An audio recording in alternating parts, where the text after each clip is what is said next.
يغب عنا السنا أو يزد فينا العنا من لنا إلاك نرجو ربنا.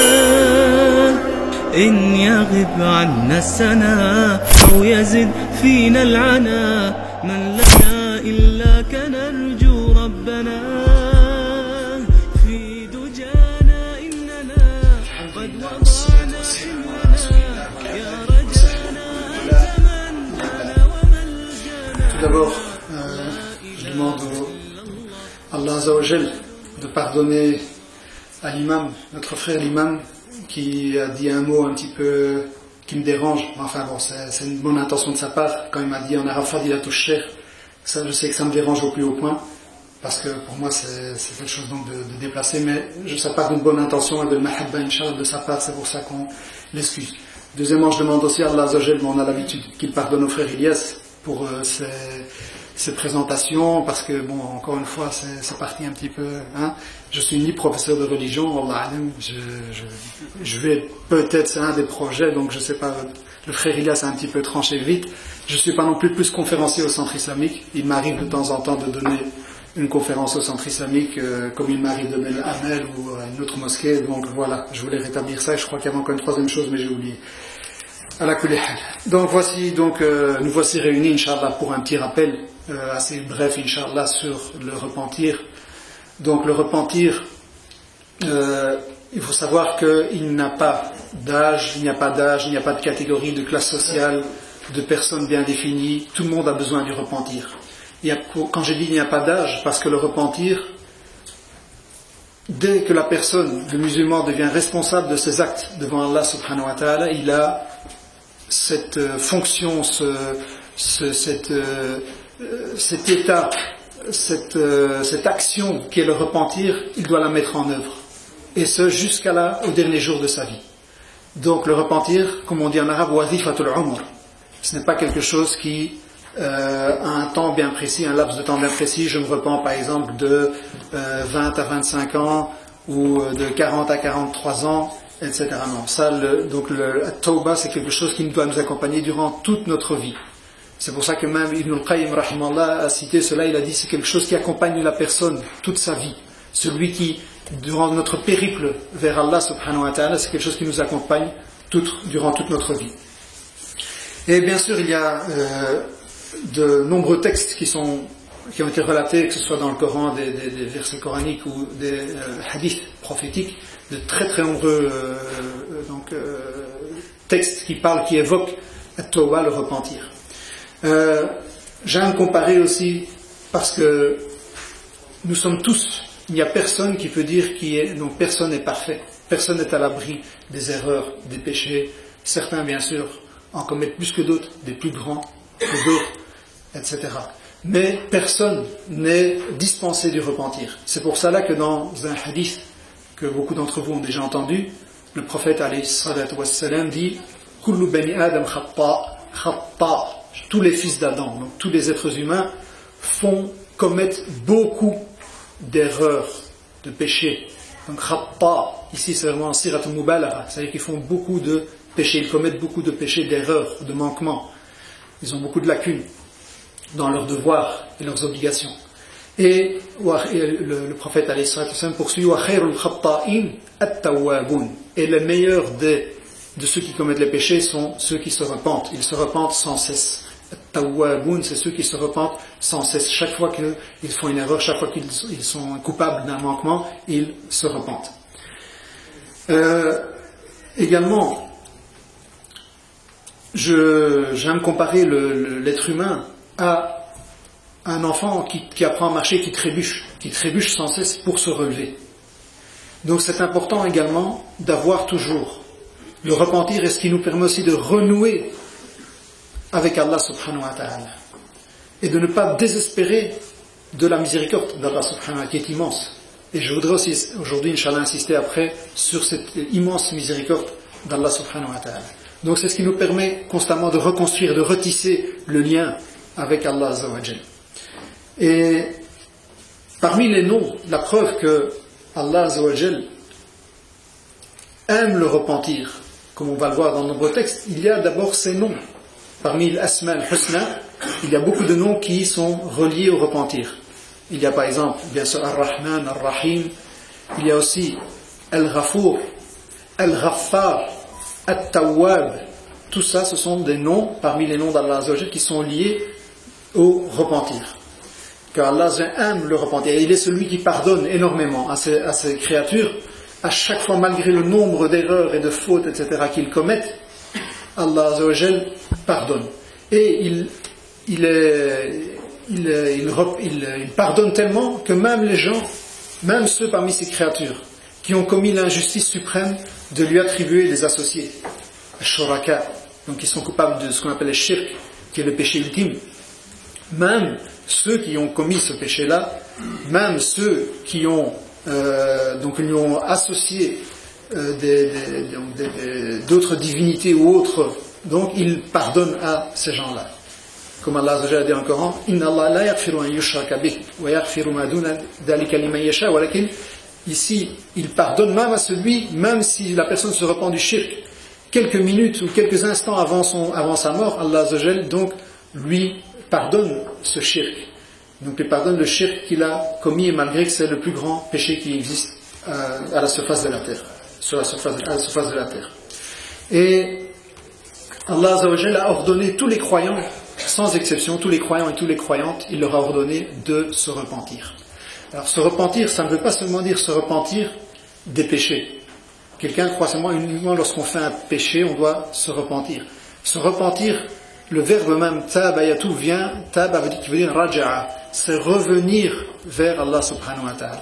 Même lorsqu'on a par exemple pour ce qu'on appelle le taqsir, le manquement, on a par exemple un manquement dans notre pratique, on a du délaissement dans notre pratique, dans nos obligations, cela, ici aussi la tauba s'applique.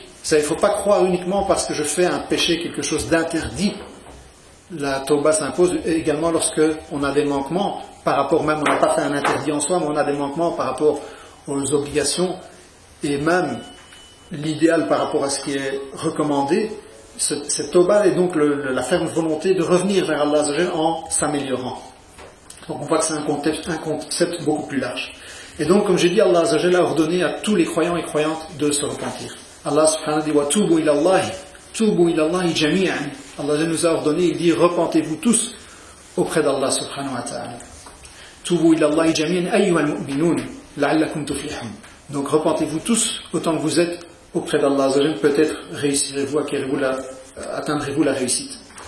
Et Allah a également a décrit ceux qui ne se repentent pas en disant que ce sont les injustes. Ceux-là sont les injustes. Dans un verset du Coran, Allah subhanahu wa ta'ala dit وَمَنْ لَمْ يَتُبْ فَأُولَٰئِكَ هُمُ الظَّالِمُونَ. Ceux qui ne se repentent pas, ceux-là sont les injustes. Donc il les a décrits comme étant les injustes. Pourquoi? Parce qu'ils ne se repentent pas. Allah Azza wa Jalla dans un autre verset également dit Ya ayyuhalladhina amanu tubu ila Allahi tawbatan nasuh.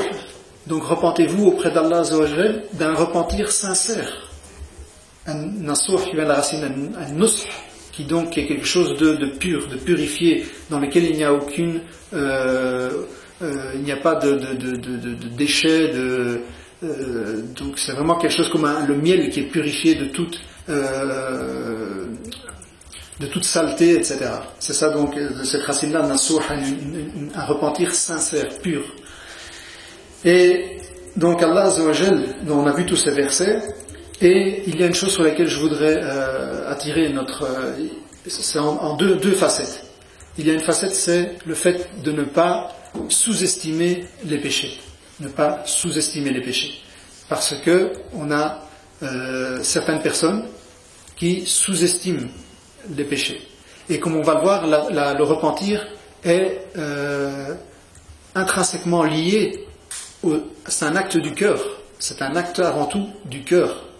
Et donc le repentir, il y a parfois même des petits péchés, comme on va le voir, qui peuvent être graves. Pourquoi? Parce que la personne, au fond de son cœur, ne donne pas, c'est comme quelque part, il donne peu d'importance. Il ne donne aucune intention et d'importance à ce genre de péché, et quelque part également il donne très peu d'importance et peu de révérence au Seigneur subhanahu wa ta'ala. Donc c'est intrinsèquement lié à la révérence qu'on porte à Allah subhanahu wa ta'ala. Et donc on a beaucoup de paroles parmi les paroles des compagnons qui insistent sur ce fait donc de ne pas sous-estimer les péchés et même d'autres hadiths. Donc par exemple la parole d'Anas radiyallahu anhu, il dit vous faites des actions, aujourd'hui vous faites certains actes qui pour vous sont des actes auxquels vous prêtez peu d'attention. Pour vous ce sont des actes minimes, des péchés ou quelque chose de minime. Il dit donc vous les considérez comme étant plus légers qu'un cheveu, donc c'est-à-dire qu'il n'y a pas vraiment d'importance, il ne leur donne pas beaucoup d'importance à ce genre de péché, ce genre de manquement. Il dit nous, à l'époque du prophète alayhi salatu wassalam, nous considérions que c'était min al-mubiqat, c'était parmi les choses graves. Donc ça c'est le premier athar qu'on a. On a un autre athar qui est rapporté d'Ibn Mas'ud radiyallahu anhu, où il dit le croyant voit ses péchés comme s'il était assis en dessous d'une montagne, et cette montagne risque de s'écrouler sur lui. Donc cette montagne risque de s'écrouler sur lui. Donc c'est quelque chose qui fait peur. Par contre, il dit l'insouciant, al-fajir, donc le pervers, lui il voit ses péchés comme une mouche qui lorsqu'elle passe près de son visage, elle l'embête un petit peu. Qu'est-ce qu'il fait? Il fait comme ceci. Donc il ne donne pas beaucoup d'importance à la mouche, il fait comme ceci pour qu'elle s'éloigne de son visage. Donc comme quelque chose où le fajr, le pervers, il considère ces péchés comme étant rien du tout. Donc il sous-estime les péchés. Et cette parole est rapportée dans sa parole. Et même le prophète alayhi salatu wassalam a dit dans un hadith Iyyakum wa muhaqqirati dhunub. Prenez garde aux péchés sous-estimés. Aux péchés sous-estimés. C'est-à-dire qu'on croit que certains péchés donc sont peu importants alors qu'ils peuvent être très importants, parce que dans la suite du hadith, le prophète sallallahu alayhi wa sallam poursuit en disant c'est comme une personne, donc un groupe de gens qui se réunissent et chacun va chercher des brindilles, des petites branches pour allumer un feu. Donc celui-ci prend quelques brindilles, quelques branches, l'autre prend quelques brindilles, et ensuite ce qu'il ramasse tout seul, ce n'est pas grand-chose. Mais lorsqu'il les ramasse et ils mettent ensemble, ça fait quelque chose de sérieux et ça fait un grand feu. Donc il a comparé cela à ces brindilles, à ces branchettes qui au départ donc, sont insignifiantes, mais lorsqu'elles sont rassemblées, elles constituent quelque chose de sérieux.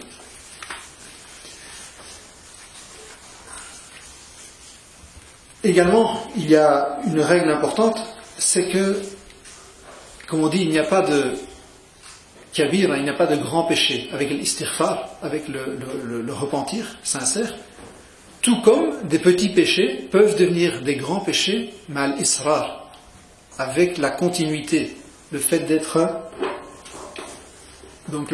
de persister sur ces petits péchés. Donc, la kabirata ma istighfarin wa la saghirata ma israrin. L'israr, c'est le fait de continuer de persister à commettre ces petits péchés.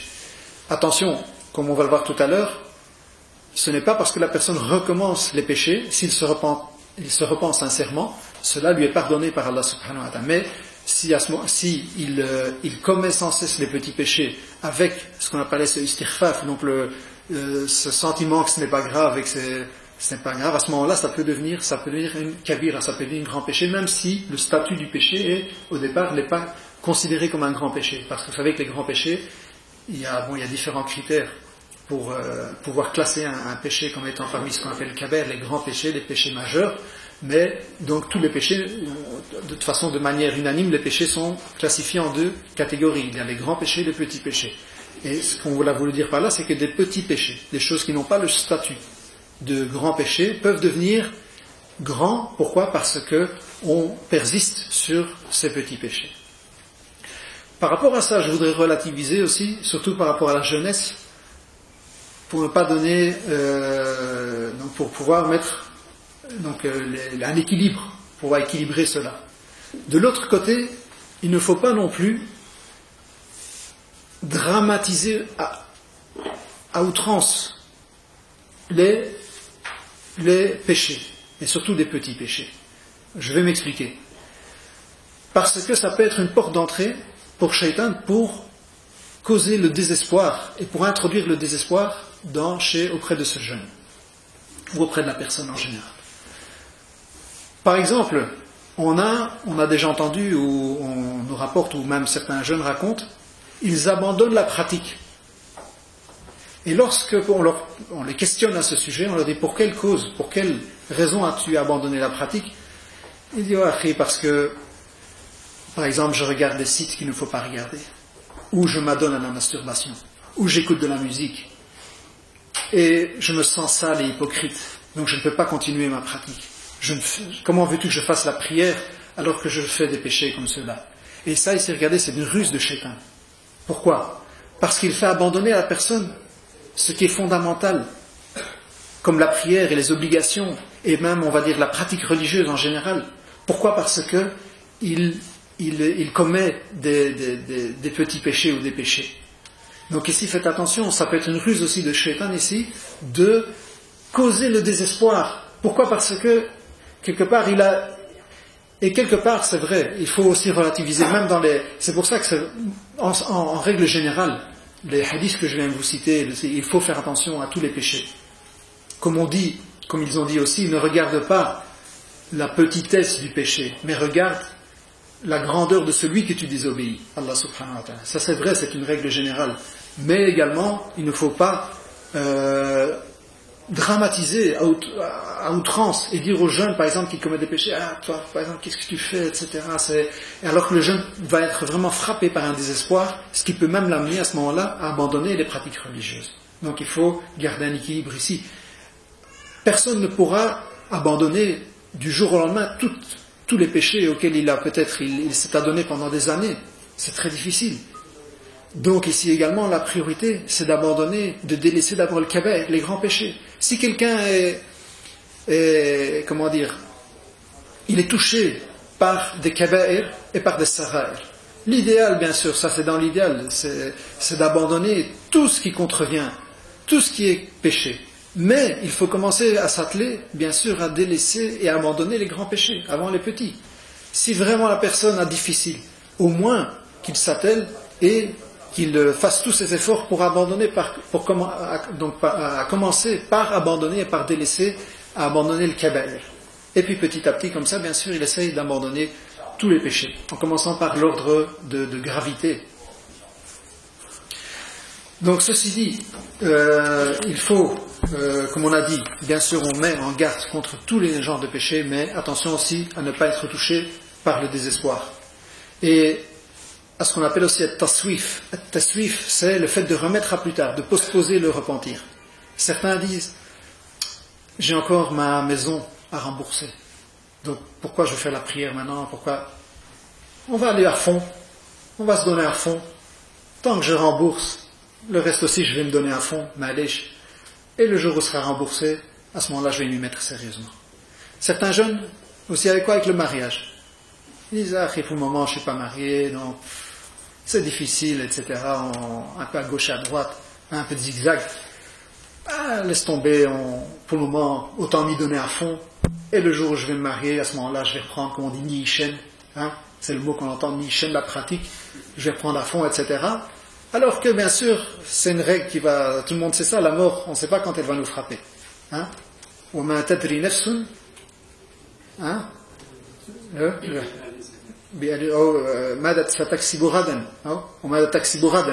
donc personne, aucune âme ne sait ce qu'elle va récolter demain. Personne ne sait bien sûr quand son heure vient. Donc ici, tout ça c'est des ruses de Shaitan. Même si tu n'arrives pas à abandonner même des grands péchés ou des péchés, etc. Au moins montre cette sincérité avec Allah subhanahu wa ta'ala, que tu veux abandonner, que au moins tu pratiques ta prière. N'abandonne pas la prière, n'abandonne pas les obligations, n'abandonne pas le jeûne du mois de Ramadan, etc. Tiens-toi à ces choses-là, aux priorités, aux bases, et montre une sincérité. Et Allah Azza wa Jalla va t'aider petit à petit à abandonner le reste. Mais de tomber dans ce guet-apens, dans cette ruse, dans ce piège que Shaitan a beaucoup de gens, c'est chaque fois de mettre un ultimatum ou une sorte de leur faire miroiter, le jour où je vais réaliser telle chose, alors là je vais tout arrêter. Et le pire, c'est que quelque part c'est un mirage, parce que ceux qui se sont mariés le savent. Bien sûr, bon, je ne parle pas peut-être de zina et tout, mais c'est pas parce qu'on se marie qu'on va devenir un saint du jour au lendemain. C'est pas pour ça que le jour où on se marie, il n'y a plus aucune de tentation, il n'y a plus de péché, il n'y a plus de... Non, on commet bien sûr à des mesures, mais le jour aussi, c'est pas parce que le jour où même le hajj, certains se disent le jour où je vais faire le hajj, après ça c'est fini, je vais devenir, comme on dit, entre guillemets un saint. Non, c'est faux. Celui qui fait le hajj, c'est pas pour ça qu'après, quand il revient, il va pas retomber dans certains travers, ou il va pas commettre certains péchés. Personne n'est immunisé. Le hajj, il n'a pas dit qu'il immunise la personne à vie. Sinon, je crois que la plupart des gens accourraient le plus tôt possible au hajj. Ça immunise pas contre la tentation, contre le péché. Donc il faut faire attention, ne pas tomber dans ce genre de ruse-là. Ensuite, même si la plupart d'entre vous ont déjà entendu, c'est un rappel, Inch'Allah, qui nous profitera à tous, les conditions du repentir. Quelles sont les conditions du repentir? Les conditions du repentir, elles sont nombreuses, mais il y en a 4 qu'on peut retenir. 3 qui sont liées au rapport entre la personne et son créateur, et une 4e qui est reliée avant tout donc qui concerne avant tout le rapport de la créature avec les autres créatures, avec les autres humains.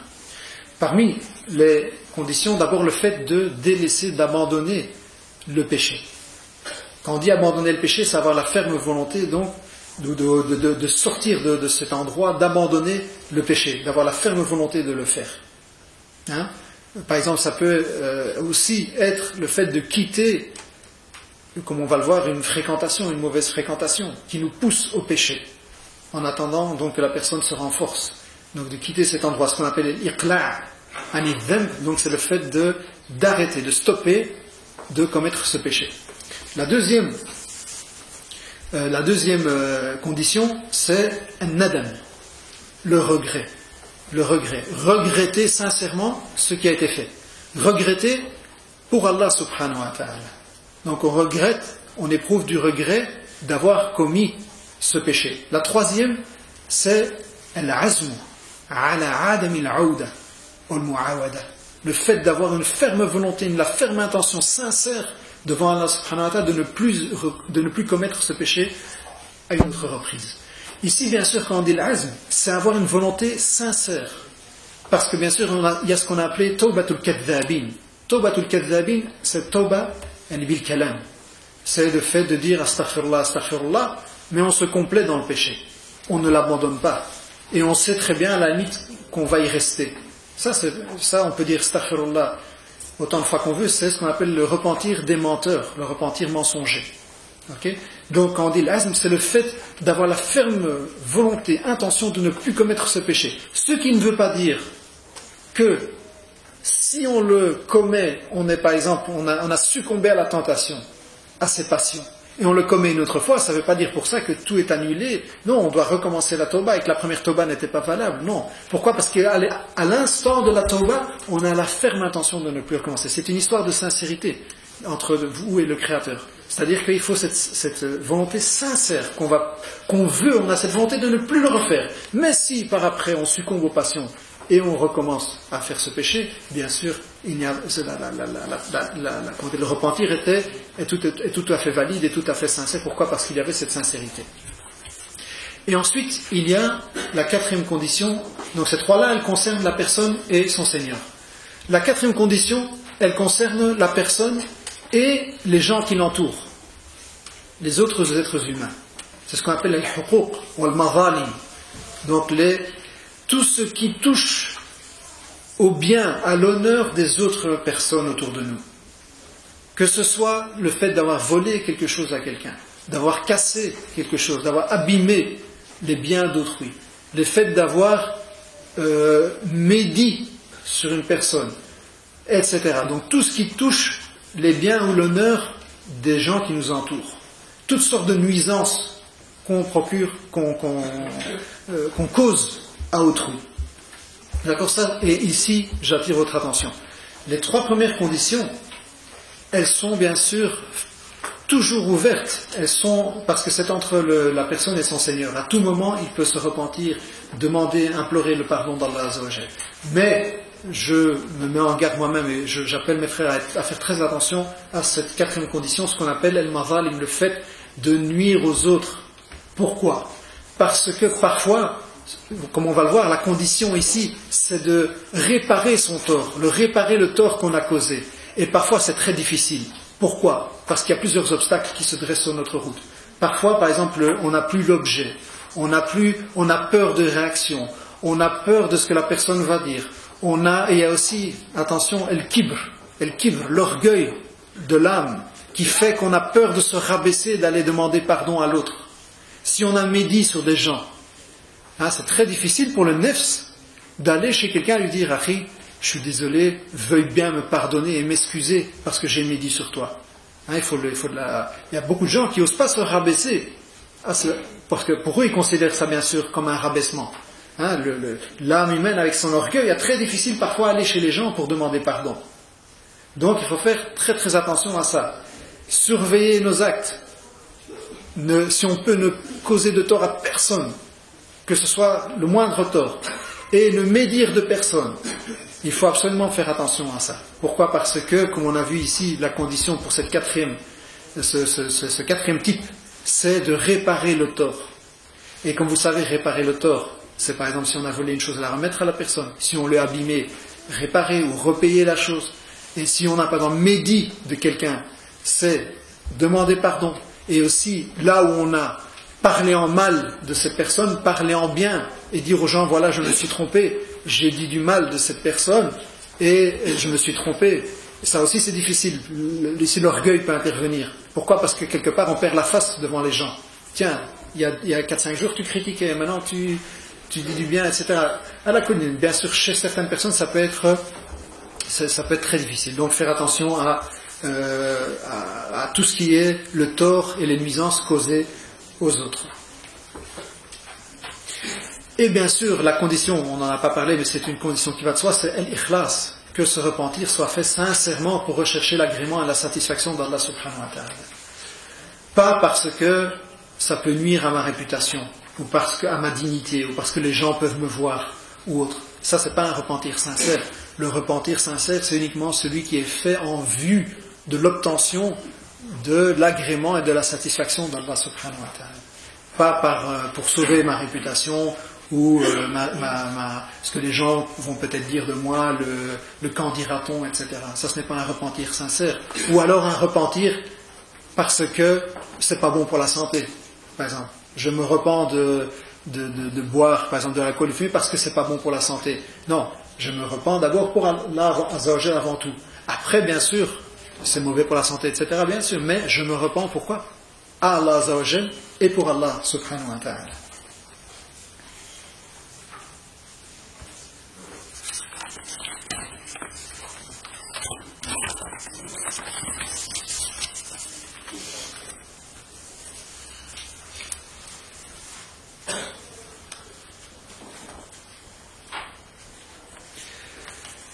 Il y a aussi un hadith que je voudrais aborder avec vous, qui est un hadith important, qui est le hadith où le prophète alayhi salatu wa sallam dit as-salawatul khams wal jumu'atu ila al-jumu'ah wa ramadan ila ramadan mukaffiratun lima baynahunna. Donc le prophète sallallahu alayhi wa sallam dit les prières, les 5 prières quotidiennes, le vendredi à la prière du vendredi et également le ramadan, et on est en plein dedans, jusqu'au mois d'un ramadan à un autre, tout cela, donc toutes ces actions expient les péchés, mais ici il a rajouté sallallahu alayhi wa sallam, idha ijtunibat al-kaba'ir, si les grands péchés sont évités, alors bien sûr il y a plusieurs explications du hadith. Certains ont dit que même pour que ces actes pardonnent, expient les petits péchés, la condition sine qua non, c'est que la personne ne soit pas coupable, ne se rende pas coupable de grands péchés. C'est-à-dire que si la personne fait des grands péchés, ces actes-là ne pardonnent pas automatiquement, n'expient pas ces petits péchés. Ça, c'est la première explication. Et la deuxième explication, c'est que ces actes-là expient les petits péchés, à l'exception bien sûr des grands, même si la personne se rend coupable des grands péchés. Mais les grands péchés, eux, ne sont pardonnés que par tauba. Il faut une tauba, donc, je dirais, express, donc vraiment un repentir en tant que tel. D'accord?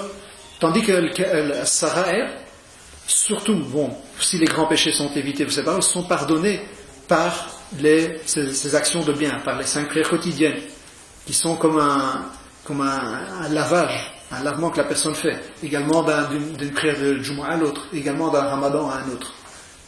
Mais ce n'est pas pour ça qu'il ne faut pas non plus de repentir pour les petits péchés. Le repentir s'impose même pour les petits péchés, pour chaque péché qu'on commet.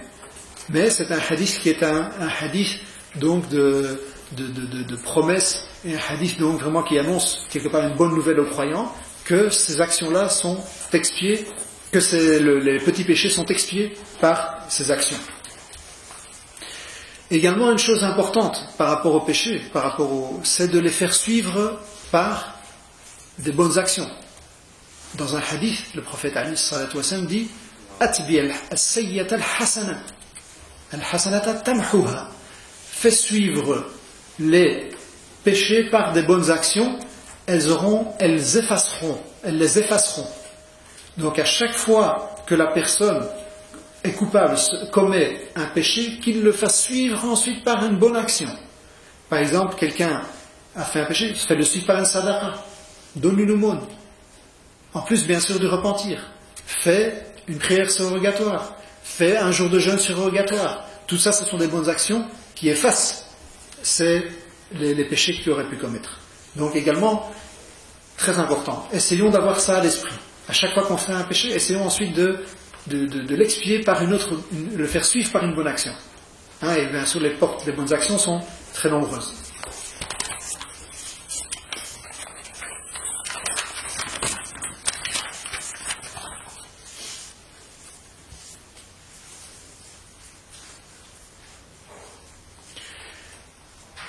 Les gens de science ont également énoncé qu'il ne faut pas retarder le repentir.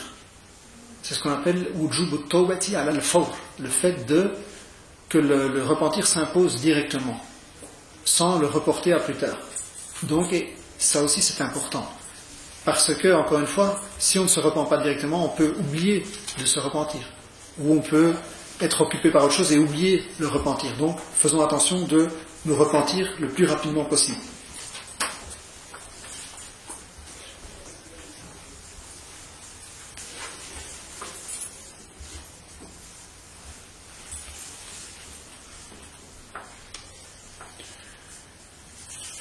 Je voudrais aussi, avec vous, Inch'Allah, m'arrêter sur quelques textes, sur quelques hadiths, donc, qui comportent des sens qui sont immenses et sur lesquels nous devrions nous arrêter et méditer.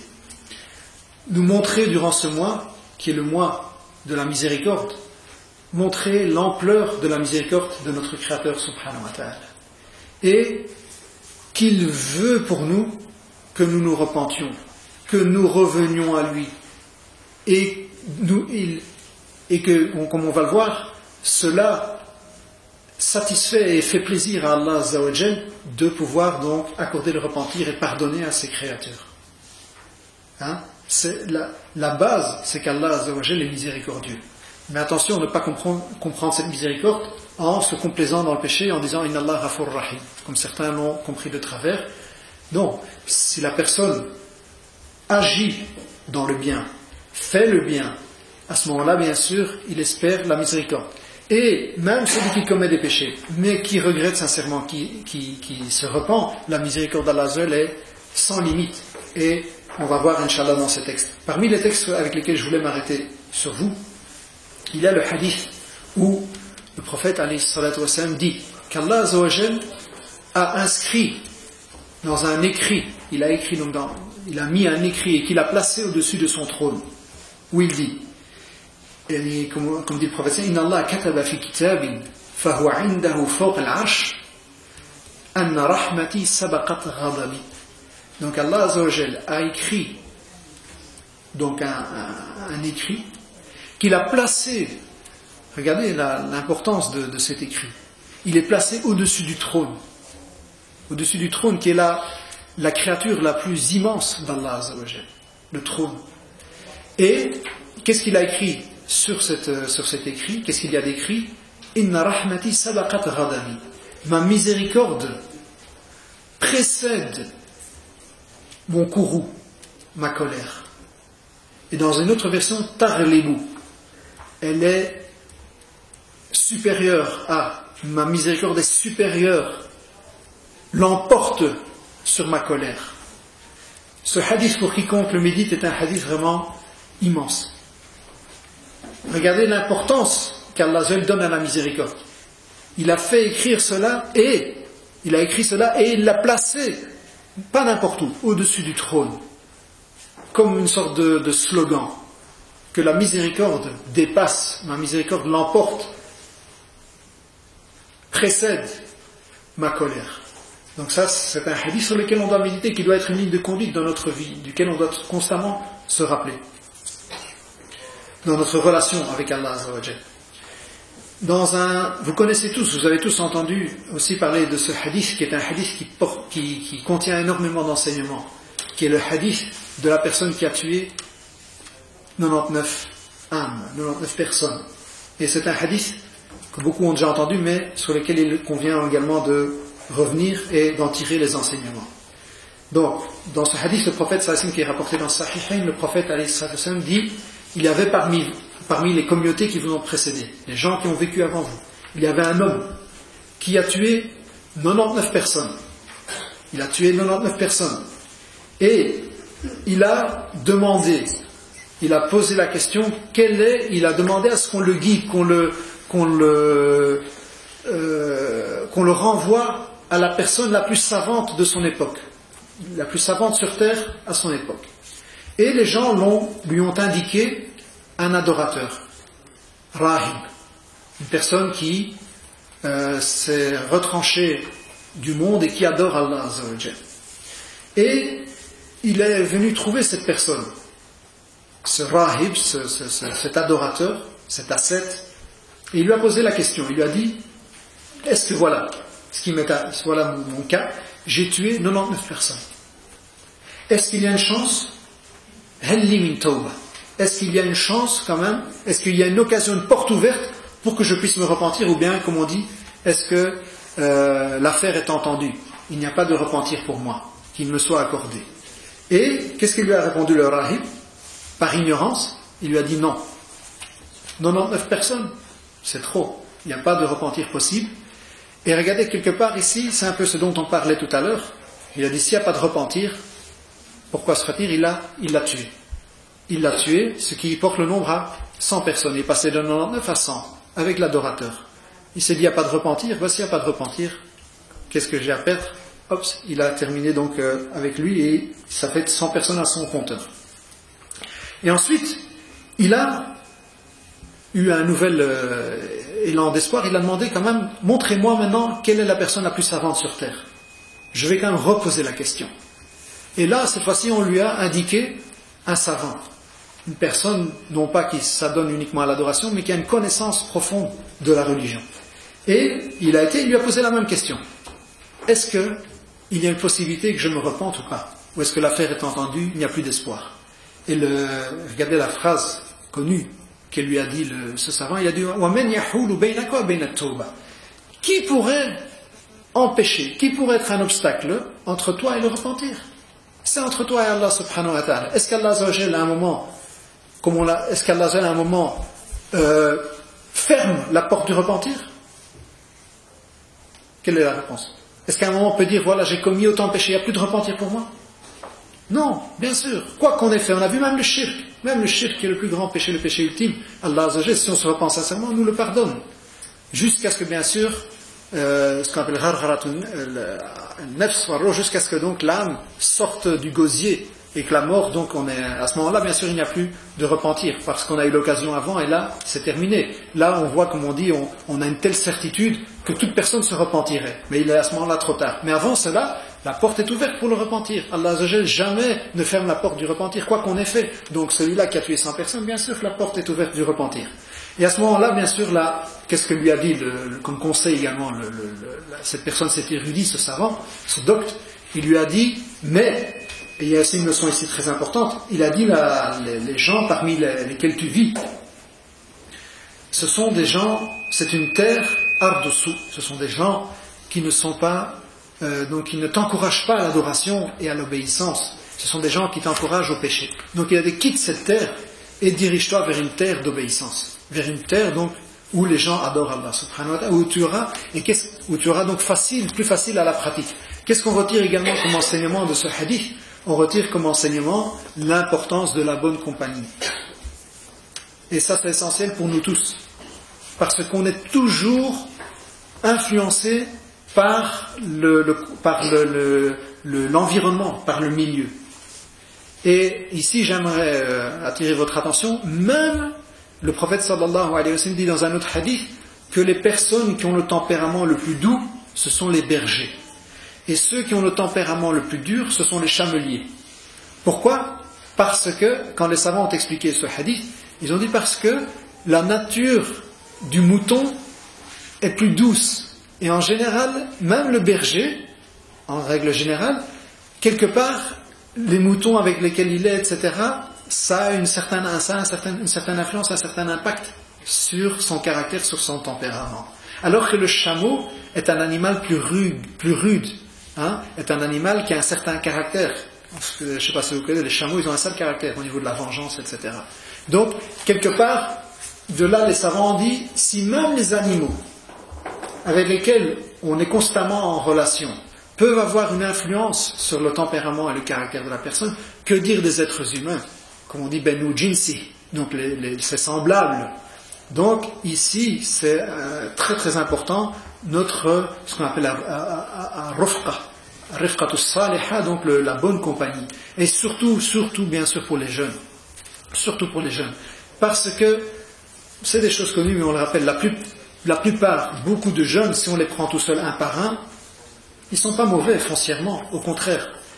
Ils veulent le bien, ils sont portés vers le bien, etc. Mais le problème, souvent, c'est quand on est influencé par les autres, on veut se montrer aux autres, on veut dépasser les autres, on veut montrer qu'on est fort, qu'on est un caïd et qu'on sait faire, etc. Beaucoup de choses. Alors qu'est-ce qu'on veut pour impressionner les autres?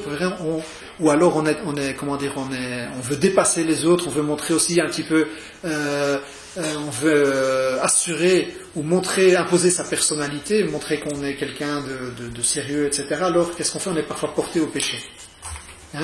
Ou alors on est porté à l'insouciance, parce qu'on est avec des gens qui prient pas, on est avec des gens qui perdent leur temps, on est avec des gens, etc. On se dit, bon, un peu, moi je suis avec eux, on croit que c'est un peu ça la norme.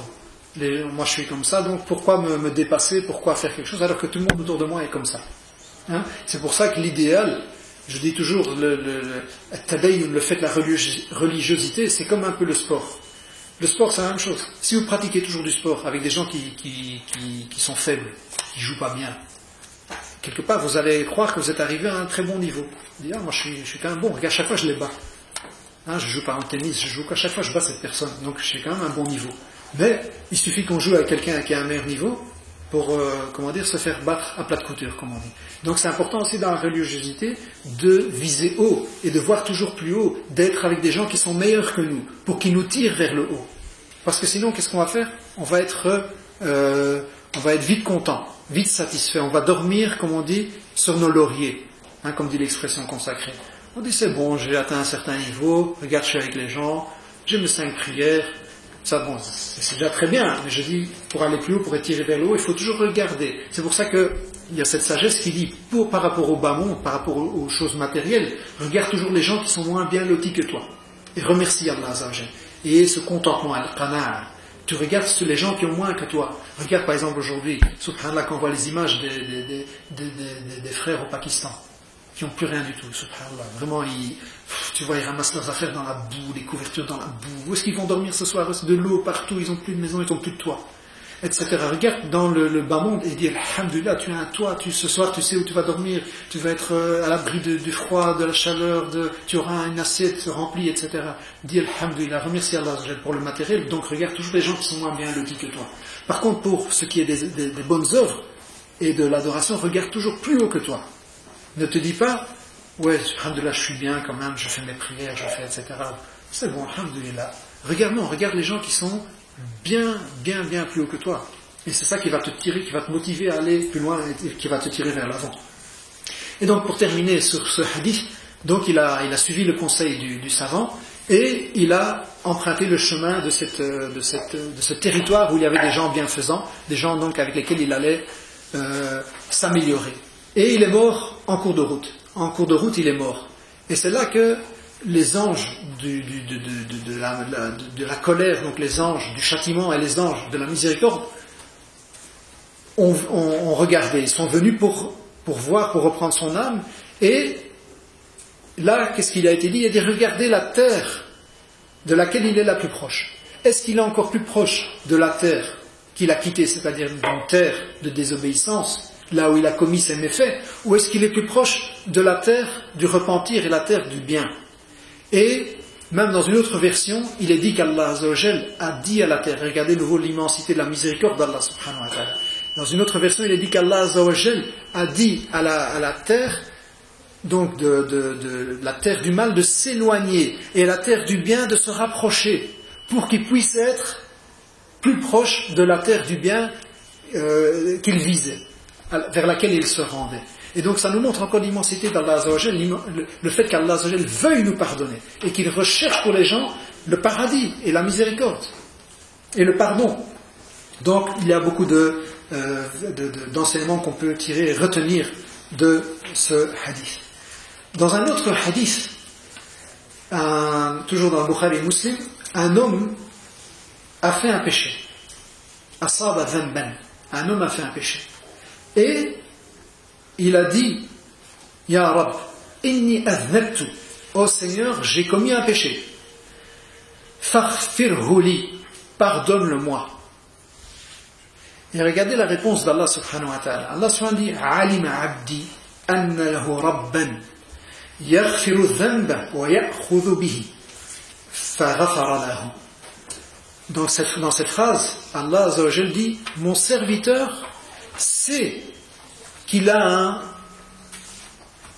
Seigneur qui pardonne les péchés et qui aussi peut châtier à cause de ses péchés. Ya'khudhu biha. Faghafara lahu. Et il lui pardonne pour cela. Pourquoi?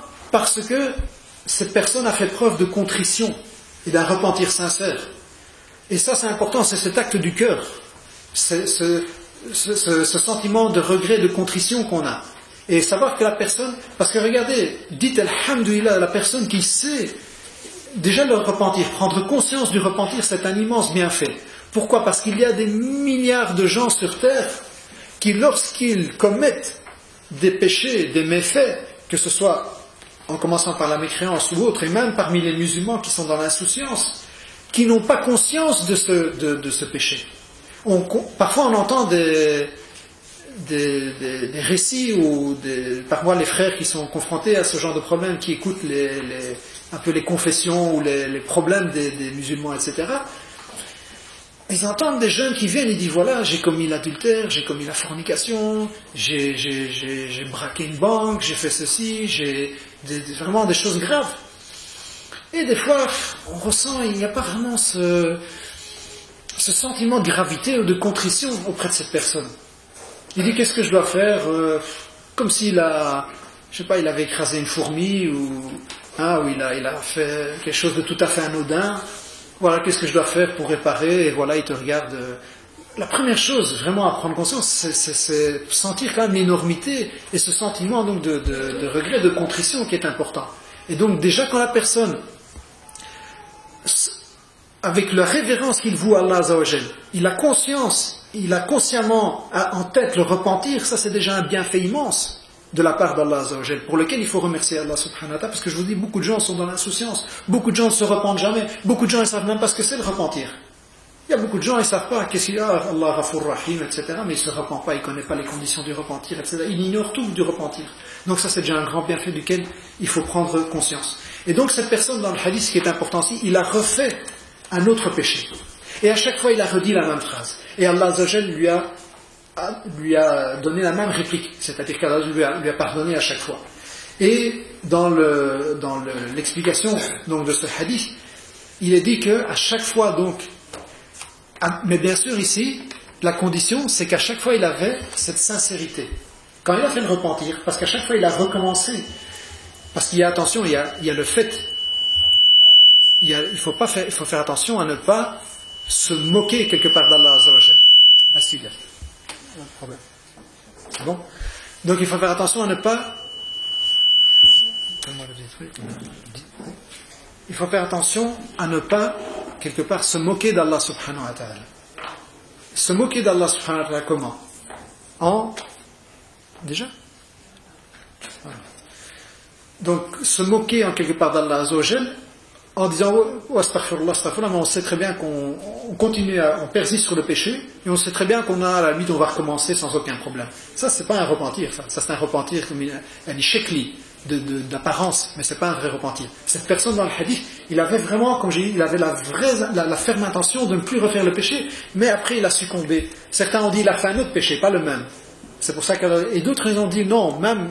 Mais c'est ça qui est de toute façon qui s'impose, c'est que même si il recommence le même péché, mais il avait la ferme intention de le faire, comme il a succombé, et il a la ferme intention, il a le regret sincère, le repentir sincère, toutes les conditions se réunissent, à ce moment-là, Allah lui pardonne autant de fois qu'il refait le péché, mais bien sûr la condition de sa sincérité, la sincérité de son repentir. Donc pour faire bref, parce qu'on m'annonce qu'il n'y a plus beaucoup de temps, je voudrais terminer juste sur ce hadith, qui est un hadith vraiment essentiel et qui est un hadith qui réchauffe les cœurs de tous les croyants. C'est ce hadith dans Sahihain où le prophète sallallahu alayhi wa sallam dit que Allah Azza wa Jal est plus content, ashaddu farahan, il est plus content, il éprouve plus de joie.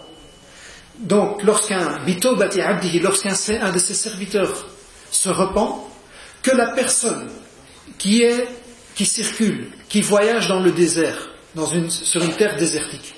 Et lorsqu'il voyage dans cette terre désertique, qu'est-ce qui se passe? Il s'arrête, et sur sa monture, il y a ses provisions, toutes ses provisions, que ce soit ses vivres, sa boisson, et tout ce dont il a besoin pour survivre. Et qu'est-ce qui se passe? Donc sa monture part. Pendant qu'il se repose, cette monture part. Elle s'enfuit. Et, bien sûr, qu'est-ce qu'il fait? Il est voué à la perdition. Il est voué à mourir de faim. Et dans ce hadith, donc, il dit même, il recherche sa monture, il ne la trouve pas. Et en désespoir de cause, il se résout à mourir, il retourne à l'endroit, et il se couche pour dormir jusqu'à la mort. Et lorsqu'il se réveille, qu'est-ce qu'il trouve? À ses pieds, la monture qui est revenue avec les ingrédients, ses vivres intacts. Rien n'a été touché. Imaginez-vous être à sa place. Donc vous voyagez sur une terre désertique. Vous avez votre monture avec vos ingrédients, votre gourde, vos provisions. Cette monture part. Ou imaginez, aujourd'hui on vous vole votre voiture. Vous n'avez plus rien. Vous êtes seul dans le désert, sur la terre désertique. Qu'est-ce qui se passe? C'est le désespoir le plus total. Bon, bien sûr, le croyant, il dit toujours, il y a tawakkal Allah, il espère, il fait des invocations, mais si on prend l'asbab, etc., c'est fini, vous allez mourir, parce que le désert, on ne vit pas longtemps. Avec la chaleur qu'il fait, etc., on est désaltéré, etc. Donc, qu'est-ce qu'il fait? Lui, vraiment, il s'est résolu à mourir. Et à ce moment-là, il retrouve sa monture. Eh bien, regardez la comparaison. Imaginez la joie que vous allez avoir. C'est vraiment, ça y est, c'est la vie qui s'offre à nouveau à vous. Eh bien, Allah Azza wa Jal, la ashaddu farahan, Allah Azza wa Jal éprouve plus de joie lorsqu'un serviteur, alors que nous on est insignifiants, on est des petits humains, on n'est rien du tout. Mais Allah Azza wa Jal, qui est le créateur des cieux et de la terre, il éprouve plus de joie lorsque un d'entre nous, cette créature insignifiante, se repent à lui, que cette personne lorsqu'il retrouve ses provisions et sa monture. Donc sur ce, j'arrête parce qu'on me signale que le temps est arrivé. On demande à Allah Azza wa Jal, durant ce mois de repentir, de nous accorder un repentir sincère, qu'on pense aussi, qu'on se rappelle du repentir. Parce que le pire, c'est qu'on peut oublier, qu'on oublie de se repentir, qu'on se rappelle constamment du repentir, et c'est le mois, c'est l'occasion pour ouvrir, une nouvelle page. Tourner la page et ouvrir donc une page blanche avec notre Créateur, subhanahu wa ta'ala, pour repartir de l'avant, pour repartir, Inch'Allah, avec de meilleures résolutions. C'est vraiment, il faut voir ça comme un arrêt, le Ramadan, pour repartir de plus belle, pour, être meilleur, en sortir meilleur, Inch'Allah, après ce mois que lorsqu'on y est rentré.